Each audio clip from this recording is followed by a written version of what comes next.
Story of the Fight listeners, welcome. We have a special treat for you today. Not only do I have my boy Will here with me, but we have Nick Griswold joining us today. Second time on the podcast. Featherweight fighter. Nick, how you doing, man? Dude, I'm doing great. Thank you guys for having me. It's been about a year since I last got to talk with you guys, so I'm excited. Yeah, we are just mentioning that, right? It's been almost exactly a year, Will?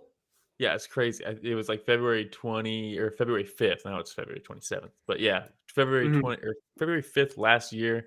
And since then, we talked about you're about to go to Taiwan, of all places, to have your first ever fight. Because everybody does that. They're like, let me have my first fight and fly to Taiwan. Yeah, on the other side of the world. And then since then, it's only been 1 year. But I swear you've had like 25 fights or something crazy like that. I wish. 4 fights. So I've had three amateur MMA fights, 1 Muay Thai fight. So been trying to get as much experience as I can, you know. Yeah, and how have all those gone? I feel like every time I see a clip of you, it's you knocking somebody out. Yeah. It's been great. I've been pretty blessed with just maybe good matchups, good preparation for the fights, and they've all been finishes. So 3 knockouts and one finish. A guy just decided to quit in between rounds, and so got all 4 finishes, which was pretty sweet. So just as good. The guy's like, you know what? I'm good. I've had enough. Yeah, he was taking a little bit of damage. It was a matter of time. He probably would have gotten finished in 3rd round if it went there, but yeah, got the job done. So. And then you're back this weekend, March 2nd at 209 Beatdown again, right? Yes. And that's at lightweight?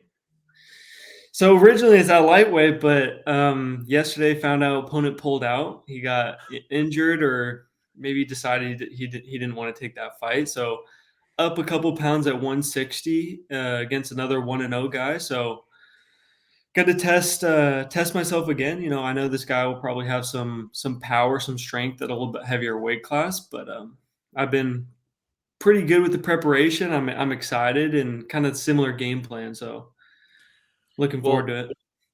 I mean, that's crazy off the bat, finding out that soon or that close to the fight. But like, how would you compare where you're at right now, weight cutting wise, versus what it's at 145? Now that you've done that a handful of times. I feel good not having to cut weight. You know, it's like it's nice being able to kind of eat good throughout the after my training sessions throughout the week, and won't really have to cut anything. I'll probably be waking up at 160 on Friday and just kind of float through the day, and then wake up on weight, and then 45. You know, it's tough, but it's definitely something I'm willing to do. I've put on a little bit of muscle since then, so I know I'm a little bit stronger, a little bit faster. So excited. Awesome. I don't care if it's 145, 155, 160. It's like I'll take those fights right now, you know. You're game, no matter what. Yeah, I'm game. I didn't care who this guy was. I knew he actually had a 15-second knockout his last fight, and I have a 20-second knockout, so it'll definitely be an exciting fight, you know. He'll probably come out guns blazing. Yeah, so I was about to say I'm still just that alone. Yeah, take my money. Yeah. So 4 fights, and I know you're like, hey, you know, it hasn't been that much. I wish I got more experience. We're talking active either way, right? 4 fights in 1 year. That's a lot of fights. In those 4 fights, so what would you say has been your biggest learning so far? Biggest learning has probably been in the grappling areas. You know, there's a couple of mistakes I've made. Obviously, Taiwan fight, the guy was coming out and grappling. There's things I could have done better there, things I could have done better in my last one against another wrestler coming in. All things that I'm working on, but it's just a matter of sharpening up those tools. And another big learning lesson is just how I conduct myself throughout the training camp, and how do I prepare and not overtrain, and how do I mentally kind of be in that right mental space going in, you know, not too eager, kind of saving myself for that fight, but just being ready, you know. Yeah, and you've been an athlete already for some time. You used to play soccer, right, at a high level before. Even coached soccer. Rich was actually, our producer was reminding us that you had actually coached some kids soccer, right? Yeah. Yeah, it's been a while. Yes, it feels like it's been a while since then, but yeah. Oh, okay. So are you coaching anymore? I'm not coaching anymore. I kind of had to step away from that just because the commute and everything, and training wise, and Mm. being able to compete on certain weekends. It's like with kids soccer, especially at a competitive level, they're playing games every weekend or going out to tournaments every weekend. And as a solo coach, I'm having to be there, and it's tough when I'm getting these opportunities. It's like if I get an opportunity to go fight somewhere cool, it's like, man, I don't want to miss up the opportunity. And so I kind of had to let them know. It was mutual, so we left on good terms, but it was I was good. Sorry, I gotta I go was beat people up. I can't be coaching kids anymore. I was hoping they'd be like, they kicked me off the team because I was teaching all the kids Muay Thai instead of how to dribble down the field. But I was pretty good about that, but I know kind of towards the end they found out I was doing MMA and stuff. So these little guys, and they're screaming like no mercy, and they're kind of getting into that like mentality. I'm like, guys, you can't be doing that because I'm not trying to get in trouble with the parents, and oh, I love it, man. You got I a love kid's it. soccer game, it just turns into like a bloodbath out there. They just Yeah, start taking out the other team. I'm responsible. So, oh man, he's got the cauliflower ear, and he's got whatever, and blaming me. That's so funny. That's awesome, man. So, but we talked about you being an athlete, right? And I'm sure though it's still still different when you're getting your body ready for MMA compared to soccer, right? Totally different type of, I guess you could say, endurance that you would need, Yeah. or what would you say is the biggest difference? I would say with soccer, it always felt like it was year round. You kind of have to stay in shape year round because you're constantly having games. Like there's usually a short time where you're not playing games, but you're always kind of in that cardio mindset. With MMA, there's so much that goes into it. There's like the quick twitch fibers. There's your grappling cardio, your striking cardio, and when it's all mixed in with MMA, it's a lot tougher, especially when you're exploding and finding new challenges in that sport. But I think the cardio from soccer is definitely carried over, and I'm blessed to have that. But right now, it's like I've been working on getting that explosive power because I know I'm gonna need it when I get to that next level. Like you need that power, that strength. So, well, I mean, 3 knockouts in 4 fights, and the 4th one, the guy quit in between rounds.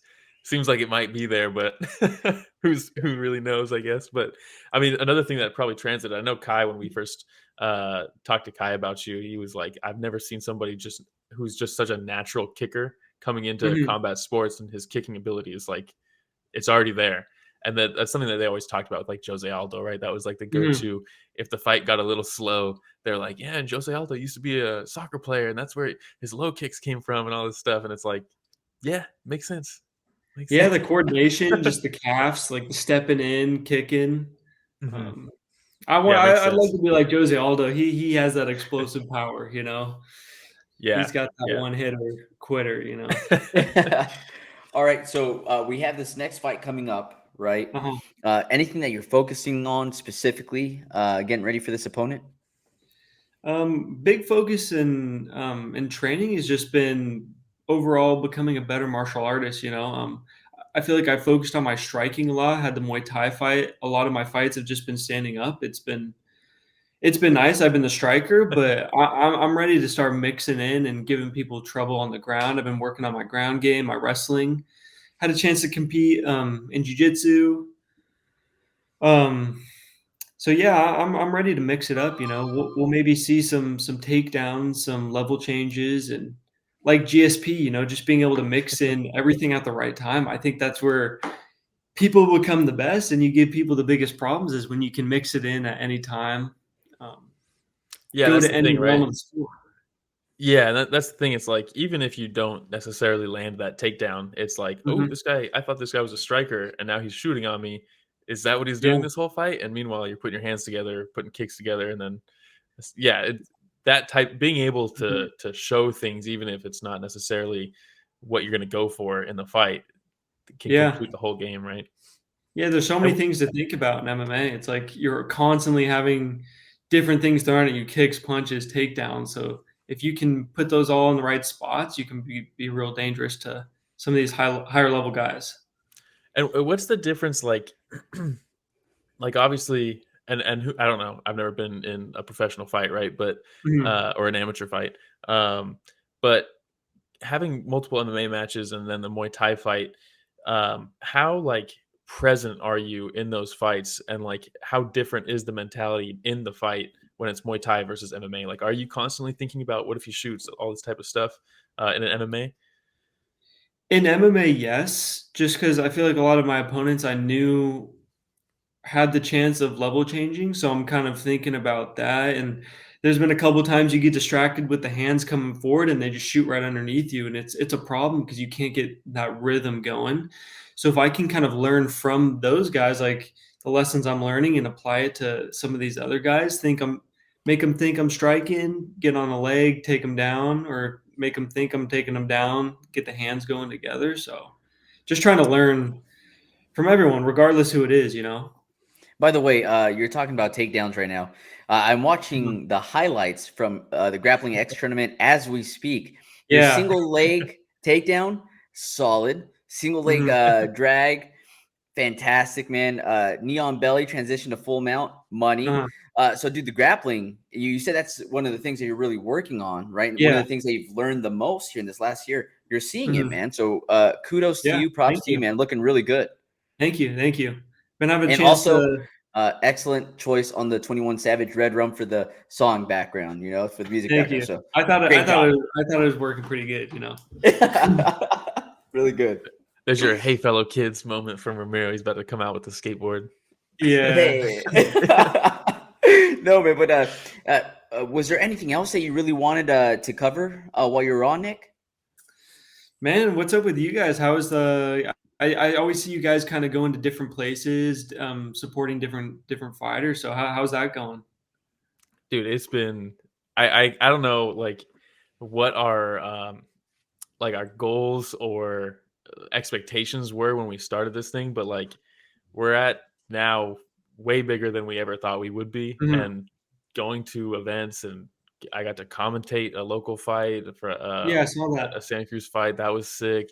Just meeting guys like you and Kai and all these other fighters that I mean, we just wanted to talk about fights. That's like why we started it, right? So it's been cool that it's grown to this point, and we have a community that everybody's cool. I'm texting people who are on our live streams all the time, reaching out Mhm. to you, talking to Kai like behind the scenes and stuff. It's just been cool to make these connections and like legitimate like friends. It feels like friends. Yeah, It's been it's cool. pretty sweet to be able to like kind of see certain people just grow in their area of the sport. It's like pretty dope. Rising tides. Yeah, Everybody. rising Rising tides tides. raise all ships. Yeah, Yeah, we I might think it not was be Kai. knocking people out 3 times a year, but the highs are a I little want more, different. dude. I just want more. I want more fights, you know. We'll see So about this year, you know. what's the goal then? If you like, what are your goals and expectations? Like, let's say just for this year, like, the past year, 4 fights Mhm, since we last talked to you, won them all, went to Taiwan, had a Muay Thai fight, all this stuff. You're now going up a weight class and then some. Like, what's mhm. next for you after this fight? Sticking to the script, sticking to what I've been doing, you know. It's obviously been working, so spend more time just grappling. You know, they're at the highest level. I got to train with some high level guys here and there, and man, the grappling is just something that it's like you see in those MMA fights when a guy is a high level wrestler and grappler, he can dominate the fight, and it's becomes really tough. So that's just a big element. I want to be on that level and be able to kind of have my way on the ground as well as the striking. So that's kind of where I'm pointed. Hopefully, same amount of fights, maybe 3, 4 fights this year too, and then 3, 4 fights next year, and then kind of have the pro career kind of right around the corner. Be thinking about that, and I'm in no rush. You know, I'm kind of taking my time, build my career like I should. No, don't rush into it. Don't get injured. Taking too much damage, too big of fights too early on, kind of build up, and then You're doing it the right way. yeah, hopefully like maybe 2025, 26, you know, go pro, start my career there, you know. I'm excited. So it's I'm really excited for it. That's so awesome, it's man. so it's not like some people will be like, I want to have this many amateur fights, then I'll go pro. You're kind of just feeling it out and making sure you do things right, and then maybe you'll just know when it's time, when it Yeah. feels right. Yeah. Yeah. Feeling it out, like seeing what challenges I get brought up with, you know, certain fights. I really trust Kai and I trust my other coaches at the gym because they've kind of set a blueprint. It's funny because Kai's kind of talked about my nickname being the prototype because he's Ooh. kind of applied all the mistakes and all the lessons everyone's learned in the gym and kind of like, all right, Nick, we're going to apply this to you and we're going to see if it works. And it's been working. So I'm kind of the prototype for the whole, all the lessons and everything coming together. So I'm hoping to kind of, keep doing that, just Not listen to gonna my coach. lie, pretty sick Mhm. nickname. Pretty Yeah. sick. And Pretty and sick. a What do you think? What natural do you a think? It's natural good? way of getting it. There's some guys It's that Yeah. not it's I'm not the destroyer. solidified 100%, but I'm that's kind of one of the ones I've been leaning towards, So, I like it. I like it. I'm I like digging a it. nickname that has a story behind it too, and like actually has like meaning behind it rather than just like it sounds tough. Like that's always yeah. good. I mean, we've talked Yeah, about you that don't with want something we talked about that with Kai. I think the last time we had him on, we had a game where we just ranked nicknames, right? Was that what it was? Or guess the Yeah. fighter by their nickname? I think it was guess the Yes, guess fighter the by their fighter. Yeah. nickname Yeah, yeah. and then ranking the nickname after. But nicknames are a big part of it. Yeah, it can create your whole, like, persona and your whole, like, kinda mojo about you? It's Yeah, cool. definitely. And so speaking of that too, like is it difficult? Do you find yourself, or even are you even thinking about it or aware of it? Because like there's some people who need to make the mistake themselves for it to Mhm. really, latch on and say, okay, I made that mistake. I learned my lesson there. And some people Mhm. are not able to learn from other people's mistakes, right? That can be a fine line or a difficult thing. That's me Is that my something entire that you're, life. yeah, Yeah. yeah, Having to make the mistakes myself, yeah. Everybody's different. Yeah. Is that something that you think that that is a strong suit of yours? Like, is that something that you're cognizant of, or is it just kind of comes natural? Definitely something I've thought of, kind of my whole like athletic career. I've always been pretty good at just listening to coaches and not necessarily making all the mistakes. I still make plenty of mistakes, and I've made plenty of mistakes in the past before everything where I'm like, I'm going to learn from that. But there's certain things it's like I won't take the chance. I'm not. I don't have so much pride where I'm like, I'm not gonna listen to Kyle on this. I'm gonna do my own thing, and then I got to learn. But I know there's definitely gonna be some lessons on the road ahead. Each fight I go into, I'm like, man, this could be the one. I'm gonna lose. I'm gonna get knocked out, and I'm gonna have to learn from that. And it kind of excites me because most guys say you're not really a fighter till you've tasted that loss and you're able to come back. So in the back of my mind, I'm like, oh man, like I wanna know how I'd react. I wanna know. Like I don't wanna be thinking, Yeah. oh man, maybe if I lose, maybe I'm not cut out for this. Like I do wanna know. Not that I'm gonna try to let that happen, but it's definitely something that's in my mind looming around the corner. I'm like, there's gonna be some lessons in the future for sure. So And this is the cool part about the interviews, right? Where I'm like sitting here, like shaking my head, looking at Will. I'm like, this is the difference between a normal civilian and somebody that's willing to hop in a cage or hop in a ring where they're like, hey, I know that this might be the one. This might be where I get knocked out. And that excites me. I'm yeah, excited about the possibility. I'm like, that's not me, right? That's why I'm sitting over yeah. here. And it takes a special kind of person, dude. But you sound like a full out fighter, man. You I really do. appreciate that. I'm And you're trying. looking like one, I'm So trying I'm every so day. excited. Well, And all I know is when you go pro, like wherever it is, try to make it in Texas. But wherever it Yeah. is, I'll try to go out there, man, and catch the fight live for sure.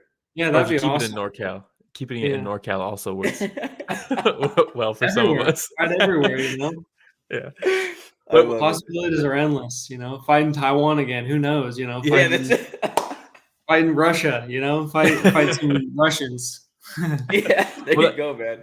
well, like what Ramiro was just saying too, and like what you were saying, like wanting. I think like the essence of fighting too, a lot of the times is for a lot of people, it's I do want to test myself, even just with the fight itself.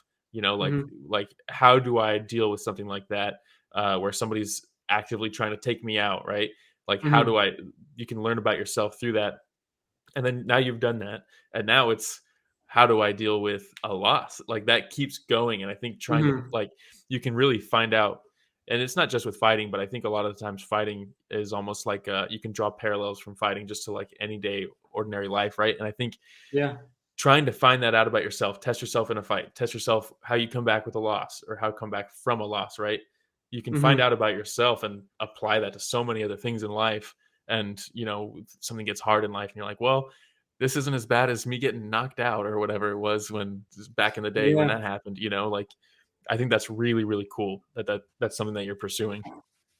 Yeah, like I feel like it applies all to everything, It's so much easier to go deal with certain things after a tough training session, just getting demolished or going through a tough weight cut and like a lot of it's just mental. Like you're having to deal with all those factors of kind of doubting yourself and then kind of picking yourself back up and then doubting yourself. So I agree. There's a lot of parallels to life. So it's definitely something that is good for everyone, a little bit of martial arts, wherever it may be, whether it's the guy fighting in the ring or the guy's part of that whole structure on the outside, you guys doing, talking to people, getting their story. Like everyone's got a piece in that. So Yeah, I think people can draw similarities as like silly as it can sound. You watch a fight at like the highest level, right? It's like a championship bout, and you see somebody who has dealt with adversity in their life, and then they go in there and they do the thing, even though they weren't expected to, or whatever it might be the situation. mhm. But there's moments where even as just like a casual viewer who doesn't spend a ton of time in the realm of martial arts or anything like that, they can watch that fight and see things like if that guy could do that, like I can do this or that. You can draw parallels even to your own life, even if you're outside of martial arts, just by seeing a fight, Yeah, which you is can really see that cool. person's their eyes change and they're like they're able to dig something out of that, which is really cool to see. I mean, on Yeah. top of that, you also have the sport, which I think is a sport that brings the most humility to Mhm. anybody. No, you talk about your past and being an athlete, but going Uh-huh. in here, I'm sure there was a lot of points and probably still where you get humbled, man, and you just get reminded that there's always Mhm. work to do, whatever it is that you're doing, Oh, right? yeah, 100%. Recently, it's like I've obviously been getting better at my grappling, my wrestling, and then um, I went with Kai to Florida, and we got a chance to train at Kill Cliff, and I got a chance to join some of their training, and man, I Shout was out Heater. humbled real quick, and I expected that. I'm one of the guys probably with the least experience in that gym, just because they're all such high level guys and they're coming from every which way and have such cool stories and it was definitely one of those moments I was like, man, like coming back, I'm like, man, like you really want to get better after that because it's like no matter how much success you have, there's always going to be another guy, a few guys. People are going to be training harder. They're going to be better. So that was definitely a moment recently that I was like, man, that was Yeah. tough. That was I real mean, tough. one of our friends of the podcast, Landry Ward, trains over at Killcliff. Uh And it huh. seems like every single time that he's posting something too, he's just always in the gym. And I was like, man, this guy probably just like lays out there, camps out, and just doesn't Yeah. leave. That's what they yeah, I've noticed a lot of their guys is like they're in there before training starts, they're in there after training starts. It's just like a good environment to be in. I got a chance to see like these 45ers, 55ers and like kind of feel their strength, see what they're doing and like man, these guys are really good. Like they got a real good work ethic and man, tough. Tough dudes. Awesome. So Well, I think definitely like I want to get to that level. So it's Yeah. exciting. that right there is the key. I think a lot of people would, if they go on that journey, right? They cross the country and they go to Florida and they go to Kill Cliff or whatever the big camp is, and they see that. I'm sure there's a lot of people who feel that and they're like, maybe this isn't for me. Mhm. I'm not Yeah. at that level right now, and I don't know if I can be, and maybe that's fine, and they step away, and that's totally fine, right? But the fact that Mhm. you're coming back and you're like, how do I get to there? I want to be that. Instead Yeah. of being discouraged, you're like, I got a lot to grow, and I will get there. It's just a matter of time, right? Discouraged That's the or whole inspired, mentality. one or the other. Yeah. Yeah. And don't get me wrong, there's definitely moments like I sparred there. There's definitely moments I was like, man, like you really start thinking that way. You're like, man, like these guys are just doing whatever they want. Like, Mhm. is it possible for me to get to this level? And you think that way, but then it always comes back to like, yes, I'm gonna keep doing what I'm doing. I'm still only a 2-year amateur. Yeah. I'm in there at this gym with these guys who have been training their whole lives. They're pros. They're high level guys. Some of these guys fighting in the UFC. All these promotions. So I was like, give myself some time, go back, train, work on all the stuff I'm working on, and get back to it. So, Yeah, Awesome. I mean, that's such a good mentality to have, dude. On a Yep. less deep note, I gotta ask, because I think I'm gonna start asking this to anybody who we talk to. But the weight cut's not as bad this fight, but when you go through a bad weight cut and stuff like that, the fight happens, you get the win. What's the go-to post-fight meal? That's a good one. I love a good just pizza. I love just like a big pizza, but like a Korean barbecue. It's honestly Ooh, there's so yeah, many good. things because I'm like when you're going through a tough weight cut, like you're constantly seeing things. You're going to the grocery store or something. You're seeing things and you're taking note of it. You're like, I want that. Like see some ice cream. Start There's keeping plenty a of list. things, but I'd say pizza or like a steak, Korean barbecue, something like that. That's what I've done a couple times. So Get some bulgogi What beef. It's just endless, right? You do just we keep go? yeah, adding. just like keep eating, like your stomach's hurting. You're like, man, this is just great. Surrounded by people who came to support. You're like, man, this is awesome. Do you go pineapple on pizza ever? I will, not always, but Yeah, yes, yeah, yeah. my I guy. can't say I wouldn't. It's it's Will I good. ask I for like no? it. I If like it's on it. there, will I eat it? Yes. Yeah, but not every time. But yeah, I would say pineapple does belong on pizza. So. Thank you. If you had a hard weight cut and you had a hard fought fight, you got the Mhm. win, and someone was like, Nick, I know you guys are still doing your thing, but we're gonna get food. Like, what do you want? And you're like, pizza. And then you show up and it's Hawaiian pizza. Are you like, damn, it's not really what I wanted in this moment? Oh, I'm devouring that. Like, it probably wouldn't even matter. Yeah. You could put That's hilarious. like I'm not a picky person in the first place, but then even after a weight cut, if you put that in front of me, you could put some I don't know, you could put some weird on the pizza. I'd probably still eat it. It would be like I'll Oreos and still eat it. gumballs. Oh, Mr. D's Or reference, by the way. Mr. D's reference, yes. So, oh man. I'm not familiar with that. Oh, you got to watch that movie. It's classic. It's classic. damn. All right. Well, Mr. D's. That is a classic. Will, did you have anything else? No, man. It's been super cool to watch. I know we haven't had you on for a year, but we've definitely been Mhm. keeping tabs and being stoked for all your success and 100%. watching you grow and stuff. It's I been appreciate really that. cool. It's an honor to kind of talk to you guys, see that you guys are growing as well, and you guys are doing your thing still, and like it's cool. It's just cool to see. So Thank you, Good man. Thank you. And times. like I said, hopefully next time I'm in California, I'll definitely be checking the schedule to see if you have anything in the books. Or if not, as soon as you go pro, we got to plan something to try to make it out there and catch a fight, But yeah, just super proud 100%. of the progress they've been making. Like I said, just watching some of the highlights and things like that, just super impressive. And I know that you mentioned, like, hey, going into that gym and going up against some of these guys, you're like, man, can I get to that level? And the fact of the matter is that you're making leaps, right? Huge strides. To get to where you want to get to. So just keep at it, man. And I know that you're going to end up doing what you're going to want to do in this, in your career. So I props to appreciate you, that. man. I appreciate that. Anything you want to plug? We got your Instagram handle down there on the ticker. Anything else you want to plug? Maybe 209 Beatdown. They're cool enough to eat. They're cool enough to have me on their show. Found a last minute filler for the guy who pulled out. So 209 Beatdown. Look at That's Rich already kind of got it. it on the ticker on the bottom. Rich is so good. Yeah. I was just actually reading that as I was saying that. Yeah. So 160, 209 Beatdown. Go get some tickets or whenever. So Awesome. cool. Well, Hell yeah. Nick, thank you so much again for joining us on the podcast. It's always a blast whenever we've had an opportunity to hop on together. And of course, you're always welcome back whenever you want. Appreciate that. I will. We'll keep in touch a lot more now. So Absolutely. All cool. right. Thank you, everybody, for listening to the special episode of Story of the Fight.